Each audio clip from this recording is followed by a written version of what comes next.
नमस्कार। आज मैं आपके सामने आधुनिक कविता अधिकार प्रस्तुत करने जा रही हूँ। अधिकार महादेवी वर्मा जी द्वारा लिखी गई है।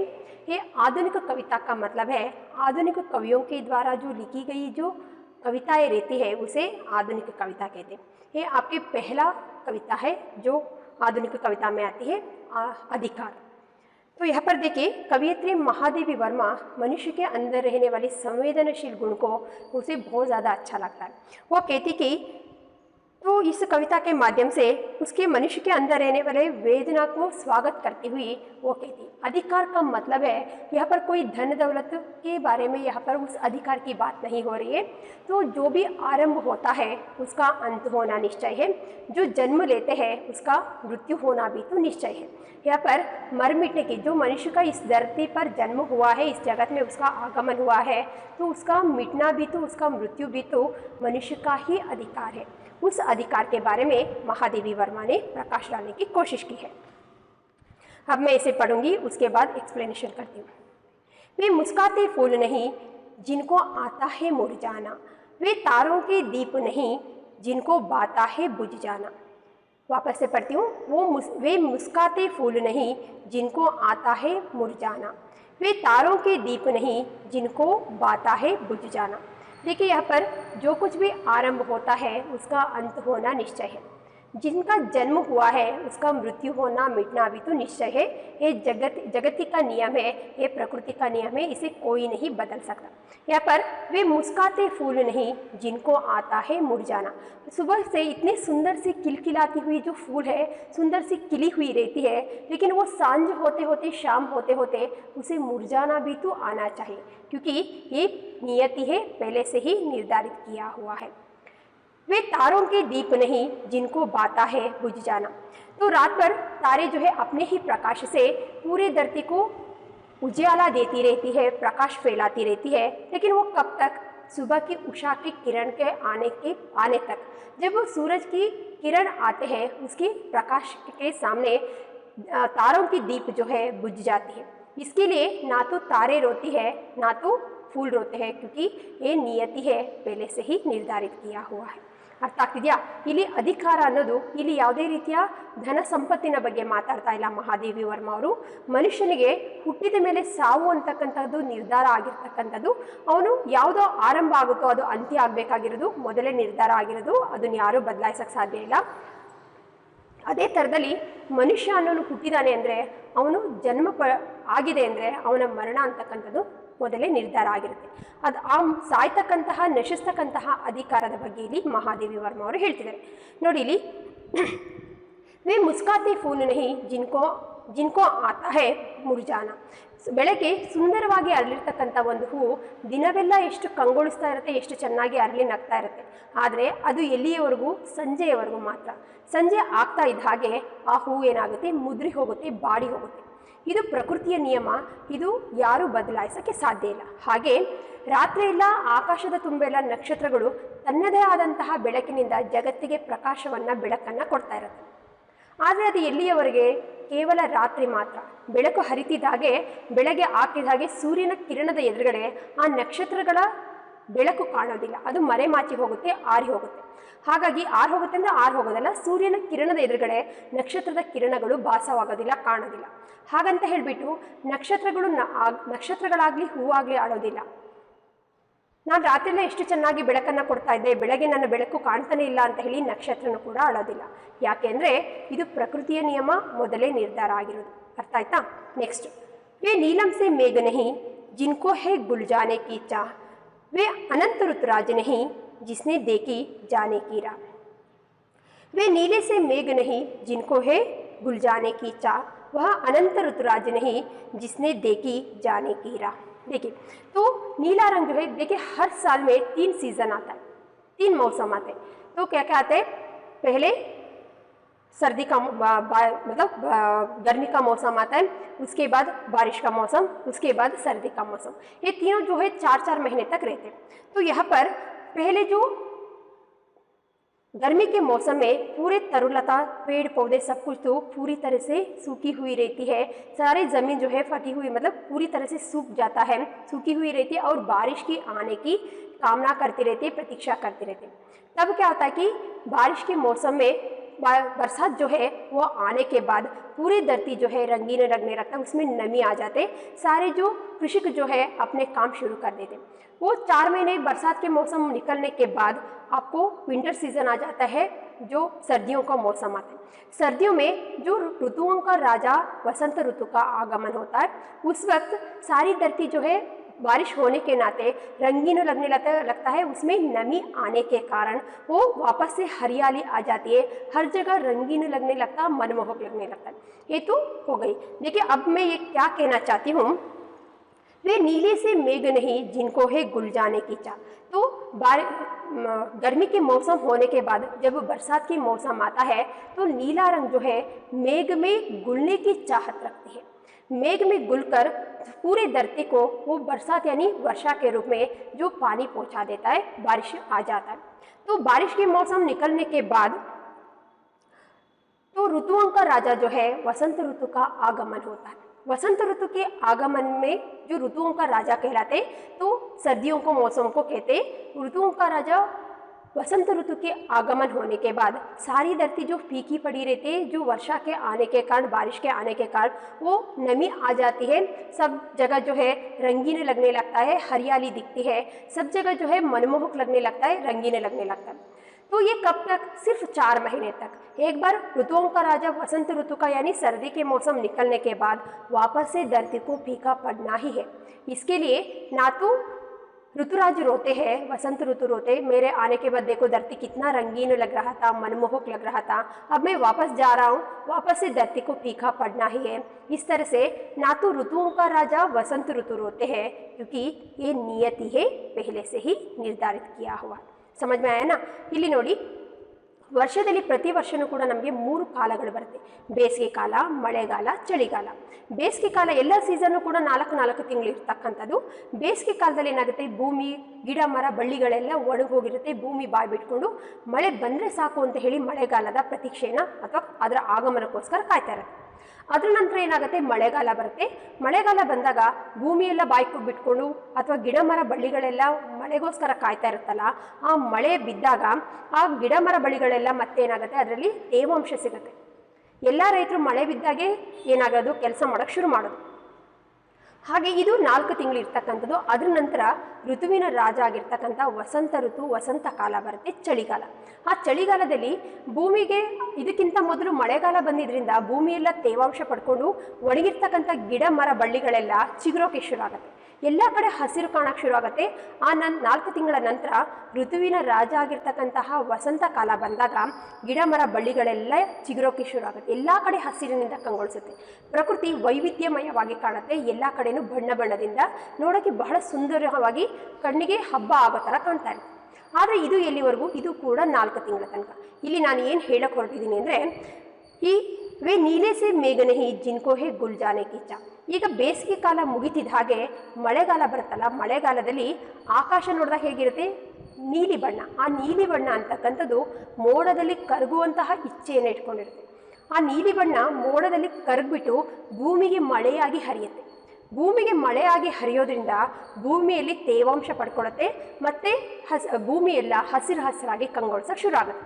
ಈ ಬೇಸಿಗೆ ಕಾಲ ಮುಗಿದ ನಂತರ ವಹ ಅನಂತ ಋತುರಾಜ ನಹಿ ಜಿಸ್ನೆ ದೇಕಿ ಜಾನೆ ಕಿ ರಾಹ್. ಇದು ಮಳೆಗಾಲ ಮುಗಿತಿದ್ದ ಹಾಗೆ ಚಳಿಗಾಲ ಬರುತ್ತೆ. ಚಳಿಗಾಲದಲ್ಲಿ ಋತುವಿನ ರಾಜ ಆಗಿರ್ತಕ್ಕಂಥ ವಸಂತ ಕಾಲ ಬರುತ್ತೆ. ವಸಂತ ಕಾಲದಲ್ಲಿ ಭೂಮಿಯೆಲ್ಲ ವೈವಿಧ್ಯಮಯವಾಗಿ ಎಲ್ಲ ಕಡೆಯೂ ಹಸಿರಿನಿಂದ ಕಂಗೊಳಿಸ್ತಾ ಇರುತ್ತೆ, ಬಣ್ಣ ಬಣ್ಣದಿಂದ ನೋಡೋಕ್ಕೆ ಬಹಳ ಹಬ್ಬವಾಗಿ ಕಾಣ್ತಕ್ಕಂಥದ್ದು. ಆದರೆ ಇದು ಎಲ್ಲಿವರೆಗೂ? ಕೇವಲ 4 ತಿಂಗಳ ತನಕ. ಋತುವಿನ ರಾಜ ವಸಂತ ಕಾಲ ಇರೋವರೆಗೂ, ಚಳಿಗಾಲ ಇರೋವರೆಗೂ ಮಾತ್ರ. ಒಂದು ಸರಿ ಚಳಿಗಾಲ ಮುಗಿದ ನಂತರ ಪುನಃ ಭೂಮಿ ತನ್ನ ಯಥಾಸ್ಥಿತಿಗೆ ಬರುತ್ತೆ. ಮತ್ತು ಯಾಕಂದರೆ ನೆಕ್ಸ್ಟ್ ಸೀಸನ್ ಬರೋದು ಯಾವುದು? ಬೇಸಿಗೆ ಕಾಲ. ಮತ್ತು ಅಷ್ಟು ಚೆನ್ನಾಗಿ ಕಾಣ್ತಕ್ಕಂಥ ಕಂಗೊಳಿಸ್ತಕ್ಕಂಥ ಗಿಡ ಮರ ಬಳ್ಳಿಗಳೆಲ್ಲ ಪುನಃ ಒಣಗೋಗುತ್ತೆ, ಭೂಮಿನೂ ಕೂಡ ಅಂದರೆ ಒಣಗೋಕ್ಕೆ ಶುರು ಆಗುತ್ತೆ. ಹಾಗಂತ ಹೇಳಿ ಆ ಋತುವಿನ ರಾಜ ಆಗಿರ್ತಕ್ಕಂತಹ ವಸಂತ ಋತು ಯಾವಾಗೂ ಅಳೋದಿಲ್ಲ. ನಾನು ಬಂದಾಗ ಭೂಮಿ ಎಷ್ಟು ಚೆನ್ನಾಗಿ ಕಾಣ್ತಾ ಇತ್ತು, ಪುನಃ ನಾನು ಹೋಗ್ತಾ ಇದ್ದೀನಿ, ಮತ್ತೆ ಭೂಮಿ ಯಥಾಸ್ಥಿತಿಗೆ ಬರುತ್ತೆ ಅಂತ ಹೇಳಿ ಅದು ಬೇಜಾರು ಮಾಡ್ಕೊಳ್ಳಲ್ಲ, ಅಳಲ್ಲ. ಯಾಕೆಂದರೆ ಇದು ಪ್ರಕೃತಿಯ ನಿಯಮ, ಮೊದಲೇ ನಿರ್ಧಾರ ಆಗಿರ್ತಕ್ಕಂಥದ್ದು, ಯಾರು ಇದನ್ನು ಬದಲಾಯಿಸೋಕ್ಕೆ ಸಾಧ್ಯ ಇಲ್ಲ. ಅರ್ಥ ಆಯ್ತಾ? ನೆಕ್ಸ್ಟ್ ನೋಡೋಣ. वे सोने से नयन नहीं जिनमें बनते आंसू मोती, वह प्राणों की सेज नहीं जिसमें बेसुध पीड़ा सोती। वे सोने से नयन नहीं जिसमें बनती आंसू मोती, वह प्राणों की सेज नहीं जिसमें बेसुध पीड़ा सोती। देखिए, आपके सुंदर सी चेहरे, पूरे शरीर में आपका चेहरा जो है बहुत ज़्यादा सुंदर है, बहुत ज़्यादा मनमोहक है। इतना सुंदर दिखने वाले चेहरे में भी चेहरे में आंखें जो है बहुत ज़्यादा आकर्षणीय है, बहुत ज़्यादा मनमोहक है। इतने देखने में वो बहुत ज़्यादा सूना सूना सा लगता है, बहुत ज़्यादा ड्राई लगता है। लेकिन जब आप भावुक होते हो, इतने सुंदर दिखने वाले आंखों में भी तो आंसू, वेदना से भरी हुई आंसू छुपा रहता है। जब आप भावुक होते हो, जब आप वेदना आपके अंदर आता है, तब आपके आंखों से वेदना युक्त जो दुख से भरी हुई आंसू जो है आपके आंखों से छलकती है। जो वेदना से भरी हुई आंखें छलकने के बावजूद भी जिस तरह से आंखों की सुंदरता कम नहीं होता, वैसे ही यहाँ पर वह प्राणों की सेज नहीं जिसमें बेसुध पीड़ा सोती। बेसुध मतलब जो अचेत, जो बेहोश में। तो देखिए, इतने सुंदर दिखने वाले आंखों में भी तो वो देखने के बाद ऐसा लगता है कि वो उसमें कोई नमी है, उसमें आंसू छुपा है, किसी को नहीं दिखता, वो बिल्कुल भी सूना सा लगता है। लेकिन इतने सोने से दिखने वाले आंखों में भी तो जो वेदना से भरा हुआ आंसू जिस तरह से छुपा हुआ रहता है, जब आप भावुक हो जाते हो तब आपके आंखों से आंसू जो है छलकता है। तो वैसे ही हर एक मनुष्य के अंदर वेदना जो है, दुख जो है, वो सब सहन करने की जो क्षमता है, शक्ति है, उसके पूरे शरीर में वो घुल गई है, उसके अंदर समा गई है। जब तक वो वेदना को अपनाता नहीं, जब तक वो दुख को अपनाता नहीं, तो जब तक वो दुख पीड़ा को सहज रूप से वो सब तो उसकी सहज रूप से उसके शरीर में घुल गई है, मनुष्य के भीतर तो वो निहित है, उसके अंदर ही देखने को मिलता है। जब तक वो अपने सामने आने वाले सारे दुख को, सारे कष्ट को वो डटकर मुकाबला नहीं करता, तब तक उसका जीवन सार्थक नहीं बनता। इसीलिए पीड़ा से ही मनुष्य संघर्षशील बनता है और प्रयत्नशील बनता है। दुख से ही मनुष्य को आगे बढ़ने की प्रेरणा मिलती है। समझ में आ रहे हैं ना? देखिए, इतने सुंदर दिखने वाले आंखों में भी तो वेदना से भरी हुई जो आंसू छुपी है। जैसे ही उसके आंखों से वेदना की जो आंसू छलकने के, मोती के रूप में वेदना युक्त आंसू छलकने से जिस तरह से उसकी आंखों की सुंदरता कम नहीं होता, वैसे ही हर एक मनुष्य के अंदर दुख, वेदना, पीड़ा जो है सहज रूप में उसमें घुली हुई है, उसके अंदर समाई हुई है। उसके भीतर ये सब तो विद्यमान है, उसके भीतर है। जब वो दुख को अपनाता नहीं, वेदना को अपनाता नहीं, जो भी छोटे मोटे मुश्किल आते हैं उसे डटकर सामना नहीं करता है, तब तक वो मनुष्य संघर्षशील और वो क्या है, प्रयत्नशील नहीं बनता, उसका जीवन सार्थक नहीं होता। जीवन में सिर्फ खुशियाँ ही खुशियाँ है तो उसका कोई मतलब नहीं है। जीवन में आने वाले सारे दुख को अगर हमने डटकर सामना कर लिया, उसे सहन करने की शक्ति आपके अंदर है, तो आप एक प्रयत्नशील बन जाते हैं, आप एक संघर्षशील बन जाते हैं, तब जाके आपके जीवन सार्थक होता है। ಅರ್ಥ ಆಗ್ತಿದೆನಾ? ನೋಡಿ, ಇಲ್ಲಿ ಹೇಳ್ತಿರೋದು, ಇಷ್ಟು ಸುಂದರವಾಗಿ ಕಾಣ್ತಕ್ಕಂತಹ ಮುಖದಲ್ಲಿ ಇಡೀ ನಮ್ಮ ಶರೀರದಲ್ಲಿ ಕಣ್ಣು ಅಂತಕ್ಕಂಥದ್ದು ಬಹಳ ಆಕರ್ಷಣೀಯವಾಗಿರೋದು, ಸುಂದರವಾಗಿ ಕಾಣ್ತಕ್ಕಂಥದ್ದು. ಅಷ್ಟು ಸುಂದರವಾಗಿ ಕಾಣ್ತಕ್ಕಂತಹ ಕಣ್ಣಿನಲ್ಲೂ ಕೂಡ ವೇದನೆ ತುಂಬಿರ್ತಕ್ಕಂತಹ, ದುಃಖ ತುಂಬಿರ್ತಕ್ಕಂತಹ ಕಣ್ಣೀರು ಇದೆ. ಯಾವಾಗ ನಾವು ಭಾವುಕರಾಗ್ತೀವೋ ಆಗ ನಮ್ಮ ಕಣ್ಣಿಂದ ಕಣ್ಣೀರು ಅಂತಕ್ಕಂಥದ್ದು ಜಾರುತ್ತೆ. ಆದರೆ ಹಾಗೆ ನೋಡಿದಾಗ ಆ ಕಣ್ಣಿನಲ್ಲಿ ತೇವಾಂಶ ಇದೆ, ಆ ಕಣ್ಣಿನಲ್ಲಿ ದುಃಖದಿಂದ ಕೂಡಿರ್ತಕ್ಕಂತಹ ಕಣ್ಣೀರು ಇದೆ ಅನ್ನೋದು ಯಾರಿಗೂ ಗೊತ್ತಾಗಲ್ಲ. ಯಾಕಂದರೆ ಅದು ಡ್ರೈ ಆಗಿರುತ್ತೆ, ಒಣಗಿರ್ತಕ್ಕಂತಹ, ನೋಡಿದಾಗ ಅದರಲ್ಲಿ ಕಣ್ಣೀರಿದೆ ಅನ್ನೋದು ಗೊತ್ತಾಗಲ್ಲ. ಆದರೆ ಯಾವಾಗ ನೀವು ಭಾವುಕರಾಗ್ತಿರೋ, ನಿಮಗೆ ದುಃಖ ಬರುತ್ತೋ, ಆಗ ನಿಮ್ಮ ಕಣ್ಣಿಂದ ಕಣ್ಣೀರು ಅನ್ನೋದು ಜಾರುತ್ತೆ.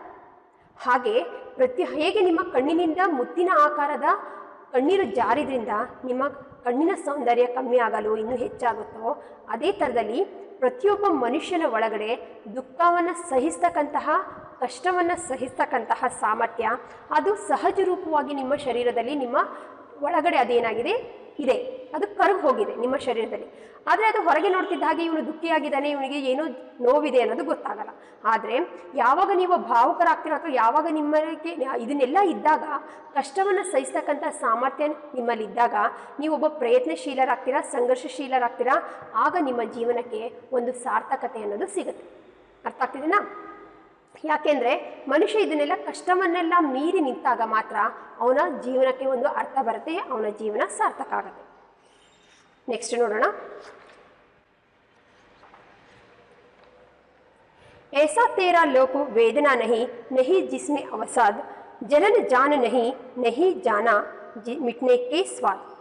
ऐसा तेरा लोक नहीं, ऐसा तेरा लोक वेदना नहीं, नहीं जिसमें अवसाद, जलन जान नहीं, नहीं जिसने जाना मिटने का स्वाद.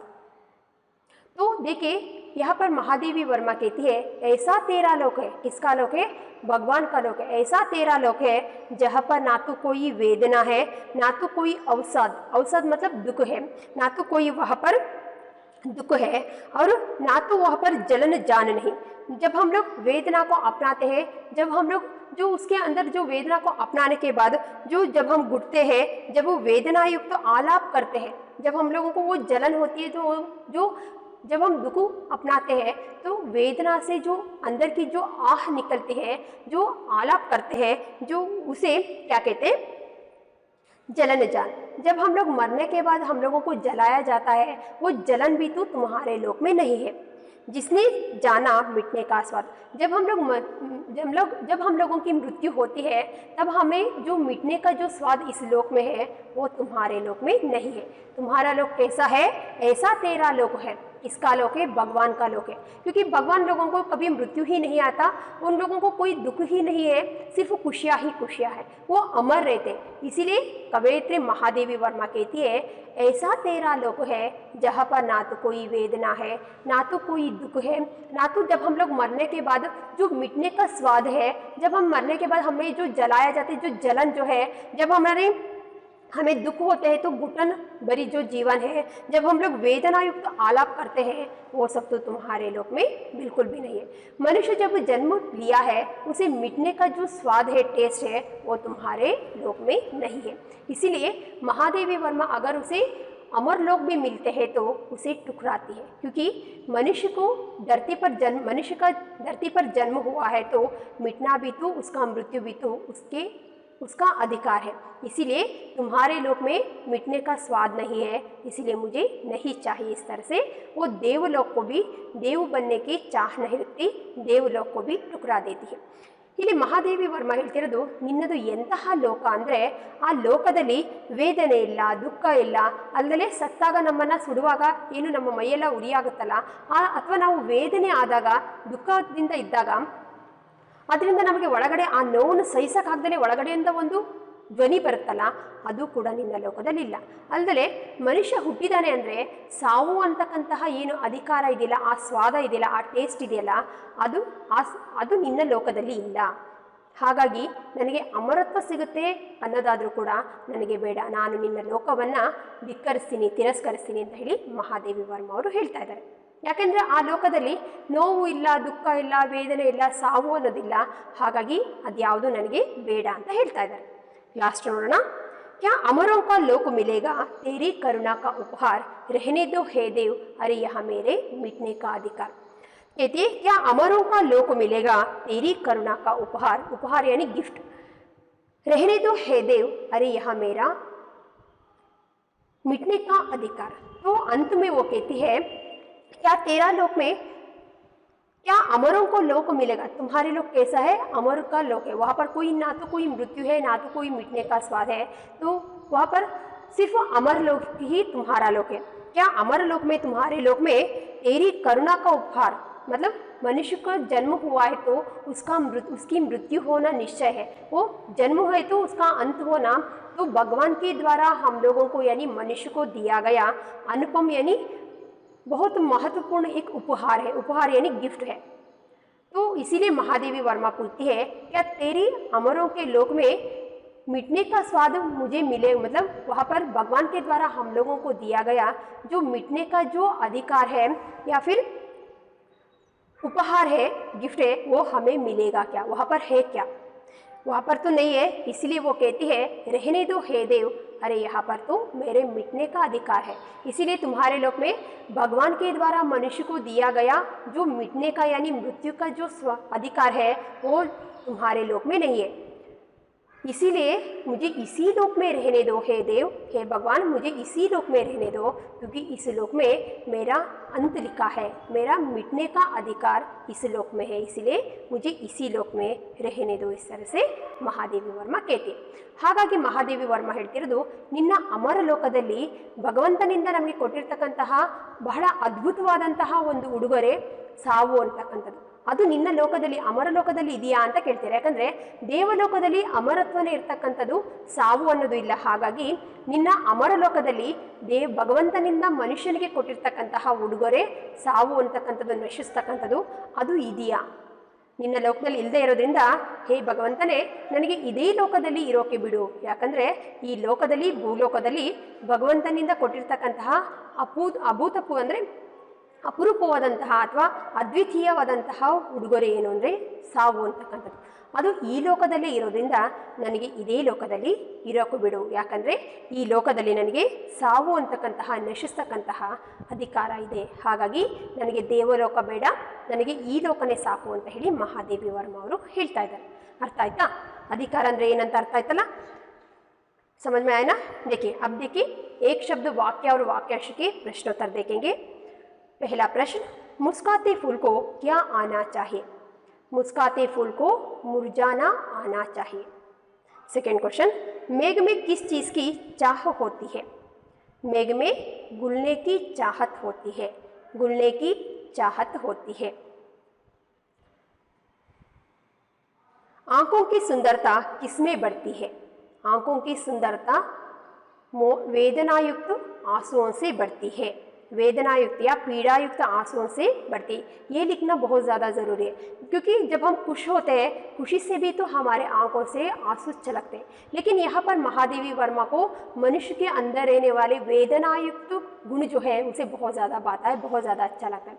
यहाँ पर मनुष्य के अंदर जो पीड़ा को सहन करने की, वेदना को सहन करने की, अपनाने की जो गुण है वो उसे बहुत ज़्यादा अच्छा लगता है। इसीलिए यहाँ पर आपको ये लिखना है कि आंखों की सुंदरता किससे बढ़ती है? आंखों की सुंदरता वेदनायुक्त या पीड़ायुक्त आंसुओं से बढ़ती है, पीड़ायुक्त आंसुओं से बढ़ती है, ये लिखना ज़रूरी है। प्राणों की सार्थकता किस में है? प्राणों की सार्थकता बेसुध पीड़ा में है। प्राणों की सार्थकता किस में है? प्राणों की सार्थकता बेसुध पीड़ा में है। कवियत्री को किसकी चाह नहीं है? कवियत्री को किसकी चाह नहीं है? कवियत्री को देव बनने की या देवलोक जाने की चाहत नहीं है। कवियत्री किस अधिकार की बात कर रही है? कवियत्री किस अधिकार की बात कर रही है? मर मिटने की अधिकार की बात कर रही है। परमात्मा की करुणा से कवियत्री को क्या मिला है? परमात्मा की करुणा से कवियत्री को मिटने का या मर मिटने का अधिकार मिला है। परमात्मा की करुणा से कवियत्री को मर मिटने का अधिकार मिला है। क्लियर है? ये हो गई एक शब्द वाक्य और वाक्यांश के प्रश्नोत्तर। अब देखेंगे लॉन्ग आंसर्स। निम्नलिखित प्रश्नों के उत्तर लिखे, 3 मार्क्स के लिए आपको पूछा जाता है। तो पहला प्रश्न आपके लिए ये है, फूल एवं तारों के विषय में कवियत्री महादेवी वर्मा क्या कहती है?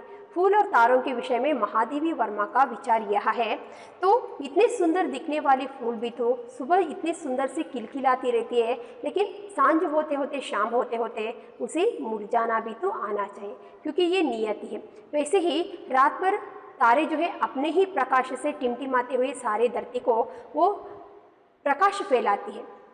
तो ये कब तक? सुबह की उषा के किरण आने तक। जब उषा के किरण यानी सूरज के किरण आने के बाद तारों की दीप जो है, तारों के प्रकाश जो है नहीं दिखता है। इसके लिए ना तो तारे रोते हैं ना तो फूल रोते हैं, क्योंकि ये नियति है, पहले से ही निर्धारित किया हुआ है। ये आपको 3 मार्क्स के लिए काफ़ी है, इतना लिखना है। दूसरा प्रश्न, बादल एवं वसंत ऋतु से हमें क्या प्रेरणा मिलती है?